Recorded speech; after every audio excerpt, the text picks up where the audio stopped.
Hello. അപ്പോൾ കുറേ നാളുകൾക്ക് ശേഷമാണ് ഞാനൊരു വോയിസ് ഓവറായിട്ട് വരുന്നത്. അപ്പം ചേട്ടൻ്റെ കല്യാണത്തിൻ്റെ ലാസ്റ്റ് വീഡിയോ എൻ്റെ കയ്യിലുള്ളതാണ്. അപ്പം എന്തായാലും ഇതിവിടെ ഇട്ടേക്കാന്ന് വെച്ചു.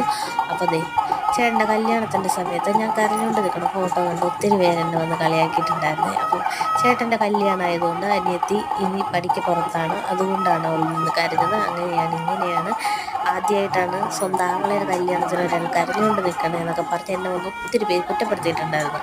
അവർ കുറ്റപ്പെടുത്തിയത് എനിക്ക് എന്നെ ബാധിക്കുന്ന കാര്യമല്ല. അപ്പം ഞാൻ കരഞ്ഞത് എന്തിനാന്ന് വെച്ചിട്ടുണ്ടെങ്കിൽ അവരെ ഇഷ്ടപ്പെട്ട് കല്യാണം കഴിക്കുന്നതായിരുന്നു. അപ്പം ഇതാകോ അങ്ങനത്തെ കാര്യങ്ങളൊന്നും നോക്കിയിട്ടില്ലായിരുന്നു. ഒത്തിരി പേർക്ക് അതിൽ വിശ്വാസമൊന്നുമില്ല, പക്ഷേ എനിക്കതിലൊക്കെ വിശ്വാസമുണ്ട്. അപ്പം കല്യാണം നടന്ന് എൻ്റെ ഇഷ്ട ദൈവമായ മഹാദേവൻ്റെ മുമ്പിൽ വെച്ചായിരുന്നു. അപ്പം ഞാൻ ഭഗവാനോട് മനസ്സൊരുക്കി പ്രാർത്ഥിച്ചാണ് അവർക്ക് നല്ലൊരു ജീവിതം കൊടുക്കണമെന്നുള്ളത്.